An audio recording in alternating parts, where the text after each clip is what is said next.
Selamat pagi teman-teman semuanya. Kita bersyukur kalau Tuhan yang boleh menjaga memelihara hidup kita. Kita akan memulai ibadah online kita pada hari ini tanggal 16 Agustus 2020. Kita akan naikkan pujian Juru Selamatku. Karena kita tahu bahwa hanya Tuhan yang boleh menuntun, memimpin kehidupan kita.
Berterima kasih kepada Tuhan yang terlalu ajaib, terlalu baik, terlalu setia menjaga dan memelihara kehidupan kami. Kami yakin dan percaya bahwa hanya Tuhanlah kemenangan kami. Kami bersyukur, berterima kasih kalau pagi ini Tuhan berikan kesempatan bagi kami untuk memuji, menyembah Tuhan. Kami boleh dibentuk dari firman Tuhan, dan kami boleh belajar bagaimana kami boleh terus berserah hanya kepada Tuhan. Tuhan berkati ibadah kami. Berkati teman-teman kami yang boleh beribadah di rumah. Berkati juga untuk setiap kami yang boleh melayani. Dan biarlah nama Tuhan yang diagungkan dan ditinggikan. Terima kasih Bapak. Kami berdoa, kami bersyukur di dalam nama Yesus, Tuhan dan Juru Selamat yang hidup. Amin.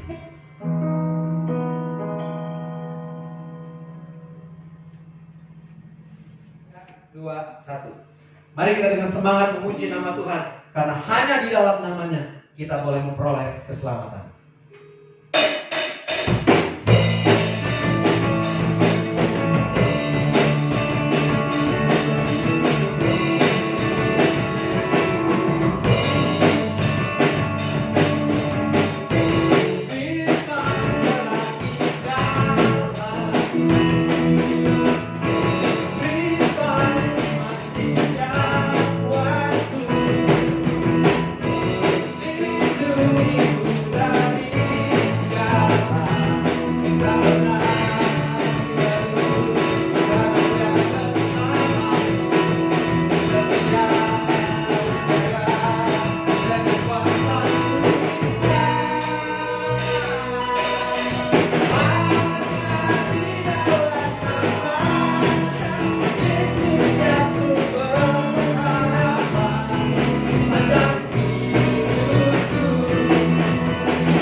Kita mau dengar firman Tuhan, bagaimana kita boleh mengasihi sesama kita, sama seperti Allah yang sudah mengasihi kita.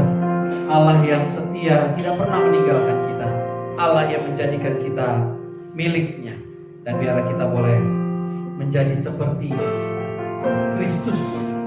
Kita boleh diubahkan, diputihkan hati kita.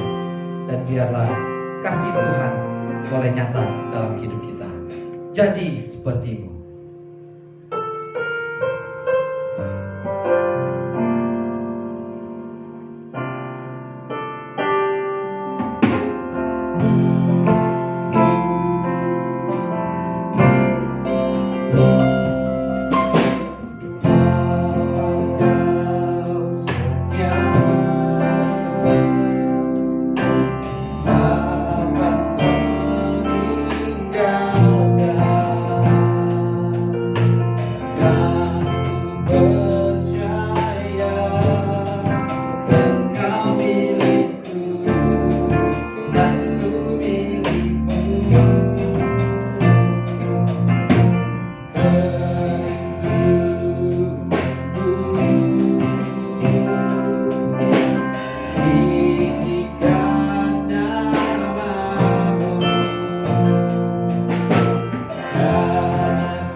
Selamat pagi teman-teman semuanya. Kita bersyukur kalau Tuhan yang terus menyatakan kasih dan anugerahnya kepada kita, sehingga kita boleh dihantarkan ke pertengahan bulan Agustus tahun 2020 ini.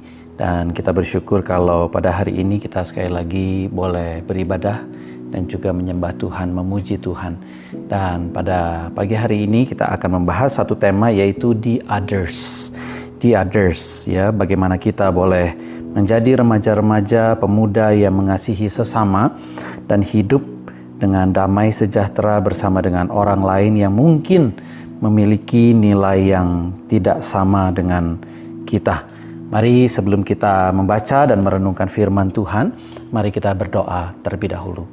Bapa di dalam surga, kami bersyukur, berterima kasih Tuhan berikan kesempatan bagi kami untuk kami boleh sama-sama belajar dari kebenaran firman Tuhan, bagaimana Tuhan mengasihi setiap kami, orang-orang yang dijadikan umat Tuhan, dan bagaimana Tuhan boleh mengajarkan kami untuk kami juga boleh mengasihi sesama kami, mengasihi orang yang di samping kami, mengasihi orang yang hidup bersama-sama dengan kami, orang yang menjadi tetangga kami, orang yang menjadi orang asing bagi kami, yang adalah sesama kami manusia.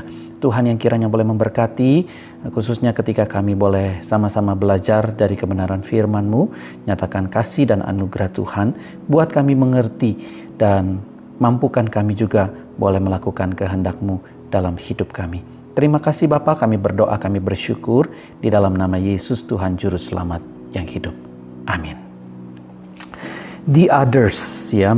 Bagaimana kita boleh mengasihi sesama kita. Tentunya kita sebagai manusia adalah makhluk sosial, betul ya. Kalau kita belajar di pelajaran-pelajaran di sekolah, kita akan belajar bagaimana manusia adalah makhluk yang sosial. Bagaimana kita bisa berinteraksi dengan orang lain, bagaimana kita bisa mengasihi satu dengan yang lain ataupun menasehati. Dan kita bersyukur kita sejak dari kecil kita punya yang namanya teman, betul ya. Entah itu teman kecil, teman TK, teman SD, SMP, SMA, bahkan kuliah, ataupun mungkin kita yang sudah bekerja, kita punya yang namanya rekan ataupun teman, begitu. Nanti kalau misalnya kita sudah makin dewasa, mungkin kita sudah punya rumah sendiri, tinggal pisah dari orang tua, kita mungkin hidup bertetangga, begitu ya. Mungkin sekarang aja kita sudah hidup bertetangga ya, ada teman-teman di lingkungan rumah kita. Itu yang dikatakan sebagai the others, begitu ya. Jadi bagaimana kita menjadi sesama bagi saudara-saudara kita, ya. The others, ya. Di dalam satu bagian firman Tuhan, ya, yang menjadi pertanyaan, siapakah sesamaku? Siapakah sesamaku? Ya, itu terdapat di dalam Injil Lukas 10 ayat yang ke-29. Saya bacakan mulai dari ayat yang ke-25. Dikatakan demikian, ya. Pada satu kali berdirilah seorang ahli Taurat untuk mencoba Yesus. Ya, katanya, "Guru, apa yang harus ku perbuat untuk memperoleh hidup yang kekal?" Jadi bagaimana aku harus lakukan, apa yang harus aku perbuat untuk saya boleh memperoleh hidup yang kekal, kata seorang ahli Taurat. Saudara, ini seorang ahli Taurat, orang yang pinter di dalam mempelajari hukum Taurat. Mereka bukan hanya sekedar pinter, tapi juga mereka juga hafal, ya, sekitar 613 hukum yang ada pada waktu itu di tengah-tengah orang Israel yang dikatakan mizvot ataupun hukum Taurat. Nah, dikatakan apa yang harus aku perbuat untuk memperoleh hidup yang kekal. Lalu kemudian jawab Yesus kepadanya, apa yang tertulis dalam hukum Taurat? Apa yang kau baca di sana? Ya, sebenarnya Yesus ini merupakan satu kalimat sindiran, begitu ya. Kalau kau mengatakan bahwa kau seorang ahli Taurat yang mungkin adalah bisa dikategorikan sebagai seorang rabi ataupun guru, lalu kemudian Tuhan Yesus bilang, ya, apa yang tertulis dalam hukum Taurat? Apa yang kamu baca di sana? Ya, mungkin bukan hanya sekedar baca, tetapi apa yang kamu hafal di luar kepala, begitu.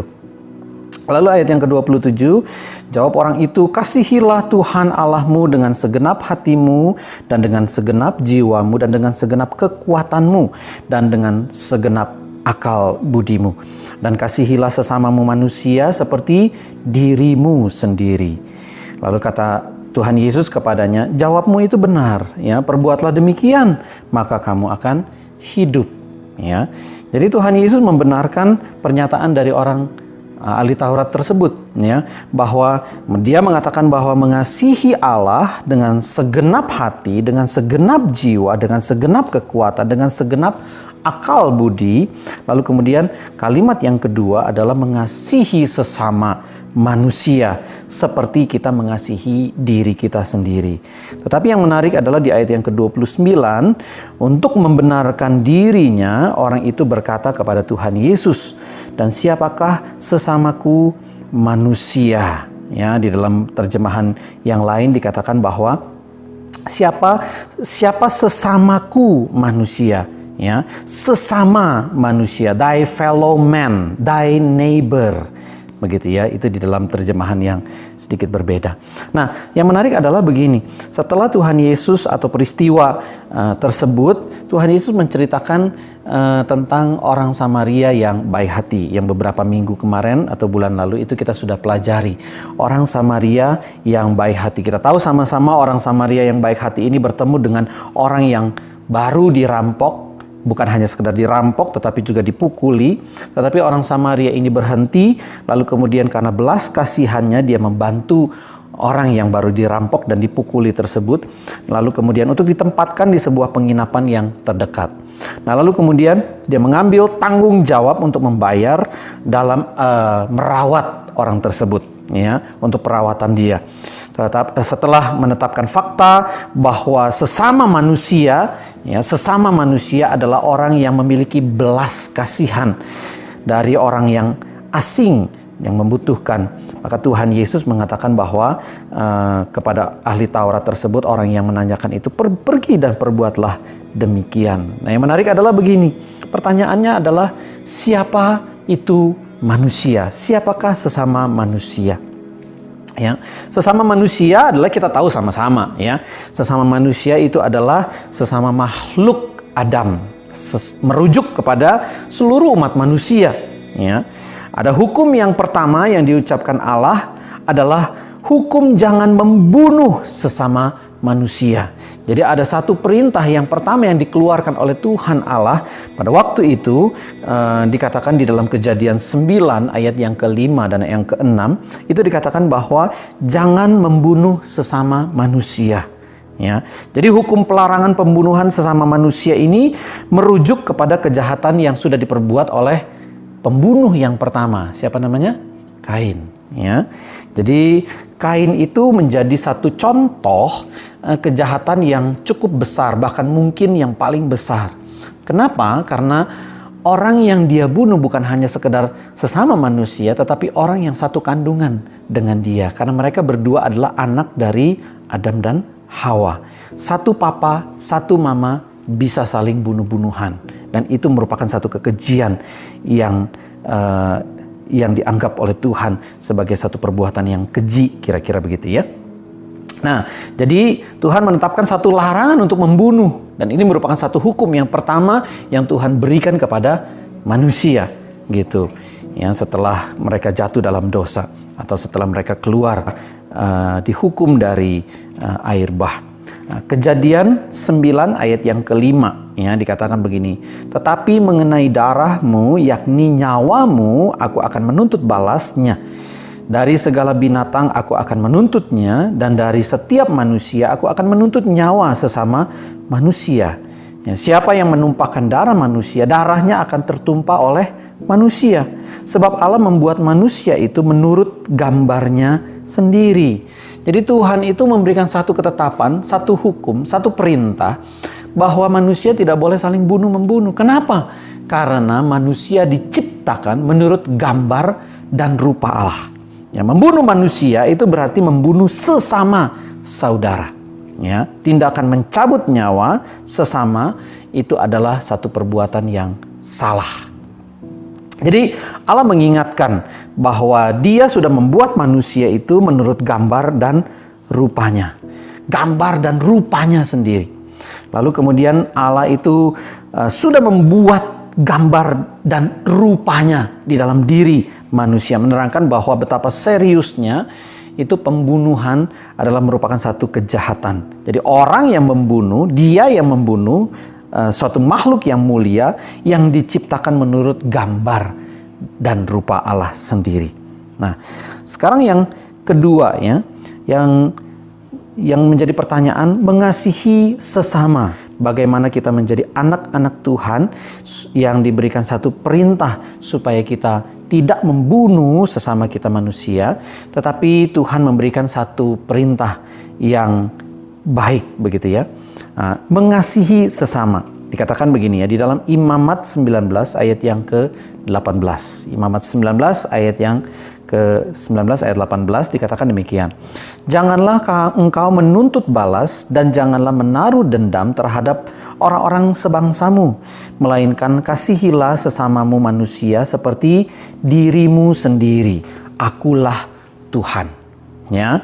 Lalu kemudian diulang kembali di dalam Keluaran 20 ayat 16-17. Jangan mengucapkan saksi dusta tentang sesamamu. Jangan mengingini rumah sesamamu. Jangan mengingini istrinya atau hambanya laki-laki atau hambanya perempuan atau lembunya atau keledainya atau apapun yang dipunyai sesamamu. Ya, jadi bukan hanya sekedar mengasihi sesama kita, manusia seperti diri kita sendiri, itu merupakan satu perintah yang Tuhan berikan kepada kita, karena di situ ada ujungnya akulah Tuhan, ya, akulah Tuhan. Lalu kemudian ditambahkan lagi dengan satu perintah, jangan berdusta atau menjadi saksi dusta tentang sesamamu. Jangan mengingini rumah sesamamu. Jangan mengingini istrinya, hambanya, lalu lembunya, propertinya, dan apapun yang dipunyai oleh sesamamu. Jadi perintah ini diberikan bukan hanya sekedar perintah secara negatif, tetapi juga perintah secara positif. Bagaimana kita bisa mengasihi sesama? Yaitu kita tidak melakukan hal-hal yang jahat terhadap teman-teman kita, sesama kita. Ya. Jadi mengasihi sesama itu juga adalah mengasihi orang asing. Ya. Jadi di dalam firman Tuhan ternyata Tuhan itu bukan hanya sekedar memperhatikan orang-orang yang menjadi sebangsa dari orang Israel, tetapi juga orang-orang yang asing sekalipun. Dikatakan bahwa janganlah kamu menuntut balas atau menaruh dendam terhadap orang-orang sebangsamu, melainkan kasihi sesamamu manusia. Akulah Tuhan, seperti hal yang tadi ya. Lalu kemudian di ayat yang ke-34 ya, orang asing yang tinggal padamu harus sama bagimu seperti orang Israel asli di antaramu. Kasihilah dia seperti dirimu sendiri, karena kamu juga orang asing dahulu di tanah Mesir. Lalu ditambahkan kalimat yang terakhir, akulah Tuhan Allahmu. Jadi bagi Tuhan, orang-orang Israel itu tidak boleh menganggap orang asing itu sebagai orang yang berbeda dengan mereka. Karena Tuhan mengingatkan mereka bahwa mereka waktu di tanah Mesir itu juga merupakan adalah orang-orang yang asing. Hei orang Israel, kamu pernah menjadi orang yang asing di tanah Mesir pada waktu itu. Jadi Tuhan mengingatkan mereka bagaimana mereka bisa mengasihi orang yang berbeda dengan mereka, orang yang asing bagi mereka, yaitu dengan memberikan satu ingatan kepada mereka bahwa kamu dulu juga menjadi orang yang asing. Betul ya? Jadi mungkin ada beberapa hal-hal yang mungkin gue bisa sharing. Misalnya kayak dulu mama gue sering bilang begini ya, kamu jangan ngejahatin orang, ya, karena kamu juga gak suka kalau kamu dijahatin sama orang. Betul ya? Jadi apa yang kita gak mau orang lain lakukan kepada kita, ya kita jangan lakukan itu. Nah, yang menarik adalah begini. Kalau orang-orang dunia, ya, misalnya sebutlah orang-orang yang bijaksana begitu ya, seperti Lao Tse lah, atau mungkin seperti orang-orang yang punya filsafat-filsafat tinggi di dunia Yunani begitu ya. Mereka mengatakan bahwa apa yang kamu tidak ingin orang lain perbuat kepada kamu, Seperti misalnya, saya nggak mau dijahatin sama orang, saya nggak mau dibohongin sama orang, saya nggak mau dizolimin sama orang, saya nggak mau tidak diperlakukan kasar dari orang lain. Kamu jangan lakukan itu. Lihat ya, jadi perintahnya ini merupakan satu perintah yang negatif. Tetapi yang menarik adalah Tuhan Yesus memberikan satu perintah yang positif. Tuhan Yesus memberikan satu perintah bahwa apa yang kamu pengen orang lain lakukan bagi kamu, kamu lakukan itu secara positif. Itu tercatat di dalam Matius pasalnya yang ke-7, ayat yang ke-12. Nah, lalu kemudian kita beranjak ya, mengasihi sesama ya. Permasalahannya adalah begini ya, sesama kita manusia itu adalah semua manusia yang melampaui batas-batas ras, batas-batas agama, batas-batas latar belakang, apapun tentang manusia. Ya. Jadi barang siapa mengasihi sesamanya, Rasul Paulus mengatakan bahwa dia sudah memenuhi seluruh hukum Taurat. Jadi memang benar bahwa di dalam kalangan orang Israel, kalau kita mengasihi sesama kita, kalau kita berbuat baik kepada sesama kita, kalau kita melakukan hal-hal yang positif terhadap sesama kita, ada satu hukum yang tidak tertulis, jadi hukum lisan kira-kira, atau pengertian bersama, common sense bagi orang Israel, yaitu adalah mereka sudah melakukan semua hukum Taurat.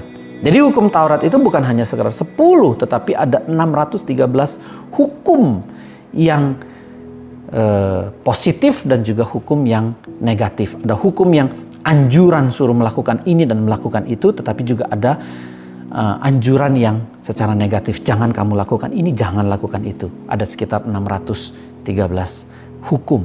Jadi kalau kita melakukan satu perlakuan mengasihi sesama kita, berbuat baik kepada sesama kita, kita memberi kepada sesama kita, itu merupakan satu common sense bahwa kita sudah melakukan seluruh hukum Taurat.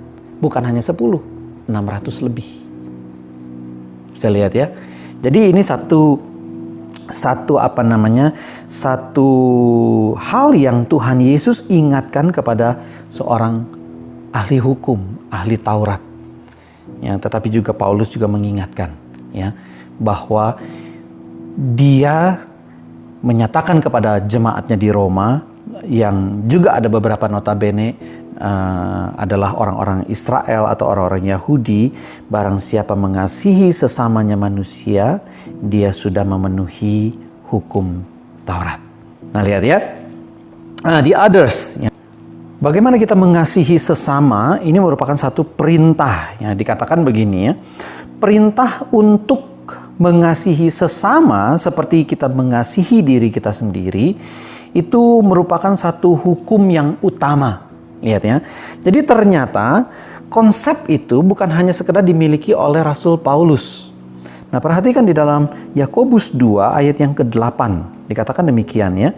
Akan tetapi jikalau kamu menjalankan hukum yang utama, ya, hukum yang utama yang tertulis di dalam kitab suci, kasihilah sesamamu manusia seperti dirimu sendiri, kamu berbuat baik. Menarik ya. Jadi hukum yang utama itu adalah merupakan satu hukum kerajaan.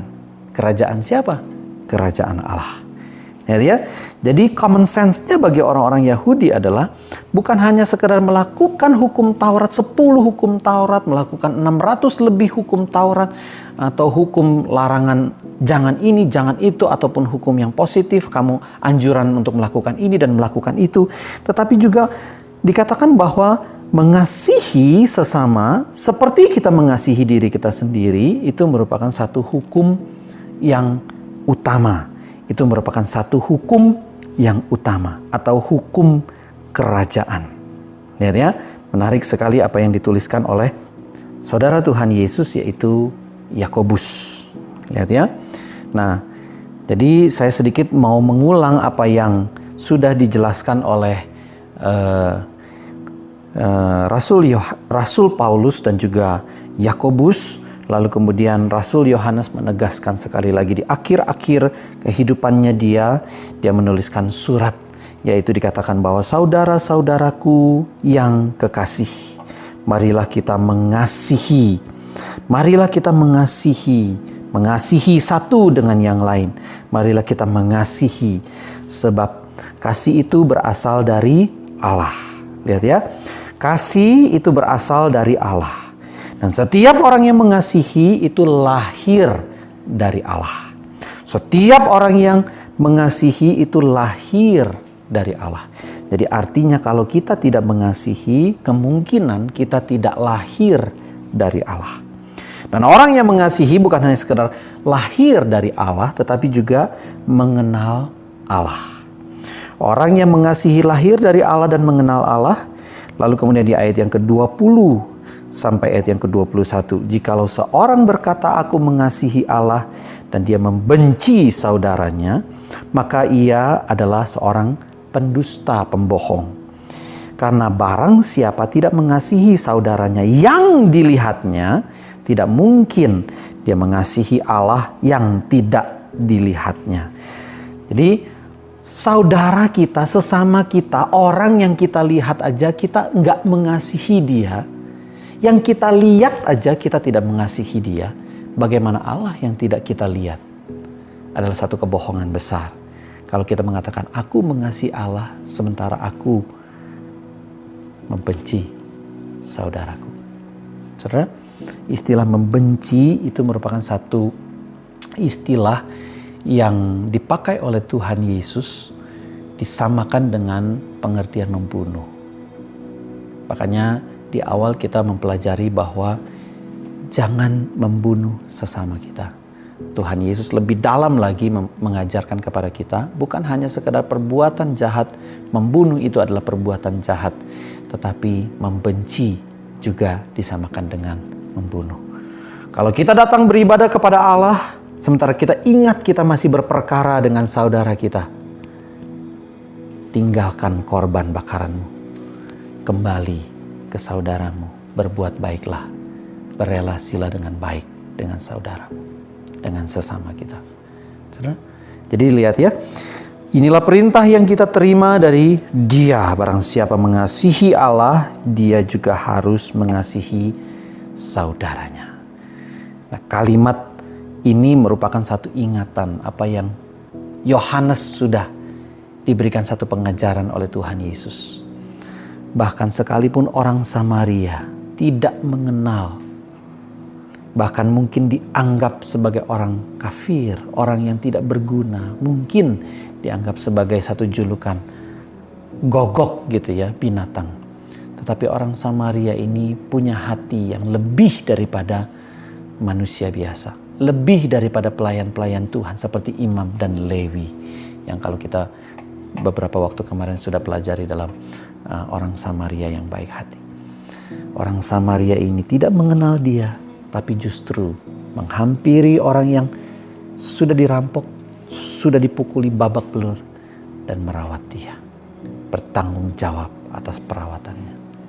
Itulah mengasihi. Nah, bagaimana kita sekarang mengasihi teman-teman kita, saudara-saudara kita, sesama kita, manusia, bahkan mungkin Alkitab bilang orang asing. Bagaimana kita bertutur kata yang baik terhadap orang. Bagaimana kita berkata-kata yang sopan dengan orang. Bagaimana kita memperlakukan orang lain. Bagaimana Tuhan sudah memperlakukan kita, kita memperlakukan orang lain. Jadi teman-teman, kalau kita punya saudara, kalau kita punya papa, kalau kita punya mama, kalau kita punya teman-teman main kita, entah tetangga, entah di sekolah, bagaimana kita bersikap kepada mereka? Apakah kalimat-kalimat saya kasar dan negatif kepada mereka? Apakah perlakuan saya kasar dan negatif kepada mereka? Atau justru kita melakukan hal-hal yang baik bagi mereka? Karena apa? Karena Tuhan sudah melakukan hal yang baik bagi kita. Kita lakukan juga bagi orang lain. Maukah kita? Kita berdoa. Bapa dalam surga, kami bersyukur, berterima kasih Tuhan yang boleh menyatakan kasih dan anugerah Tuhan bagi kami. Dan biarlah kami pun juga boleh melakukan hal yang serupa dengan Tuhan. Karena kami adalah anak-anak Tuhan, orang-orang yang percaya kepada Tuhan, orang-orang yang lahir dari Tuhan, dan kami boleh mengenal Tuhan. Biarlah kami boleh mengasihi sama seperti Allah, Tuhan mengasihi kami. Berkati studi kami, berkati kegiatan kami, berkati pekerjaan kami, berkati keluarga kami, papa, mama, saudara-saudara kami, bahkan teman-teman kami. Berkati setiap kami. Di dalam nama Yesus kami berdoa, kami bersyukur. Amin. Kita akan mengakhiri ibadah kita. Mari kita mengarahkan hati dan pikiran kita kepada Tuhan, dan marilah kita menerima berkat yang daripada Tuhan. Tuhan memberkati engkau dan melindungi engkau. Tuhan menyinari engkau dengan wajahnya dan memberikan engkau kasih karunia. Tuhan menghadapkan wajahnya kepadamu dan memberikan engkau damai sejahtera.